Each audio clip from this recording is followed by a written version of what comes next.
Hello guys, আজকে আমি গাড়িতে উঠলাম। 2026 মার্চ মাসের 17 তারিখে আজকে আমি গাড়িতে উঠলাম।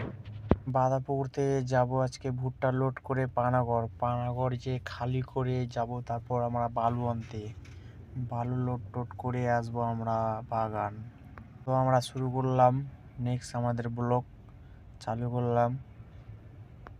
আমরা ঢুকলাম কমলাবাড়ি বাঁধাপুকুরে, ব্যাগ লাগিয়ে ভুট্টা আনলোডিং করে সময় এখান থেকে বেরোবো। আমরা আজকে খাওয়া দাওয়া করে দুপুর 2টোর সময় বেরোবো এখান থেকে। আমরা সাড়ে 8 গাড়ি চালাতে হবে, তাই প্রায় 3টার সময় আজকে যে আমরা জুটবো পানাগড়ে। আমরা পানাগড়ে এসেছি হবে যে এখন অনেকগুলো গাড়ি লাগা আছে, এগুলো সবই ভুট্টার গাড়ি, এগুলো খালি হবে প্রায় আমাদের রাত 12টা 1টা বেজে যাবে। আজকে সারা রাত ধরে আমরা জেগে থাকতে, প্রায় আজকে সকাল হয়ে আসলো, সারা রাত ধরে জেগে থাকলাম, গাড়ি আজ খালি হলো না।